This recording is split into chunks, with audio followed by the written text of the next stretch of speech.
One of the most common ways to make money in real estate is through appreciation. In this video, I'm going to share with you two types of appreciation that you need to be taking advantage of right now in order to be able to grow your wealth as a real estate investor substantially. What's up, everybody? It's Jamel Gibbs, your family-oriented entrepreneur. Welcome to another video. So in this video, let's talk about the two types of appreciation that you should be taking advantage of, especially when you're looking to buy rental properties in your local area. So the first type of appreciation is what's called natural appreciation. The second is called forced appreciation. Natural appreciation is the natural increase in property value over a period of time due to what's happening in your local market. Let's say you bought a house 20 years ago and you bought it for $200,000. And today that same house is worth $300,000 and you gained $100,000 in equity. That property naturally appreciated in value over time. Now, there's a way for you to position yourself in the right areas in your local city to be able to take advantage of pre-appreciating markets, pre-appreciating areas within your local city. I remember back in 1994, 1995, I was right around 14 years old. I was in junior high school. They call it middle school. And ironically, I used to work for a real estate company, a real estate development company. And they used to talk about areas that were going to be developed and how the landscape of Brooklyn was going to be completely changed within a 5 to 10 year time frame. Fast forward 5 to 10 years later, and sure enough, those same areas that Carroll Gardens Association was talking about developing in, those same areas blew up and the property values skyrocketed. So again, this is called the path of progress. How can you, as a real estate investor, take advantage of these types of opportunities in your local city? The first thing that you want to do is contact the planning and zoning department in your local area. And when you contact the planning and zoning department in your local area, all you want to find out is where the city is looking to develop in what particular areas over the next 5 to 10 years. And now you have your new target area to focus on in order to be able to take advantage of hyper appreciation.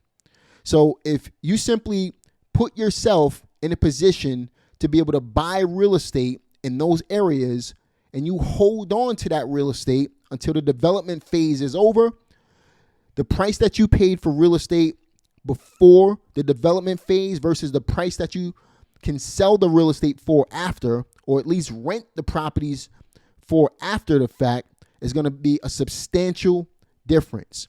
So that's one strategy that you can use in order to be able to take advantage of natural appreciation, but put it on steroids. I call it hyper appreciation. Now, the second way to take advantage of appreciation is through what's called forced appreciation. Now, how do you force appreciation on a property? What you're doing is you're finding out in advance what a property can be worth once it's fixed up. So you're finding comparable sales on a property. What's the ARV, after repaired value, of a property? And once you have an understanding of what the property can be worth after it's repaired, you want to figure out how much work, how much money do you have to put into that property in order to be able to get that value out of it. And then you're going to pay less than that, right? So a simple formula that you can use is called the Mayo formula. It's the ARV, after repaired value. You multiply it by 0.65 or 0.70 or whatever that percentage is in your local area. You can talk to other investors to see what they're paying percentage-wise on the dollar. Find out what they're paying, and that's your new number.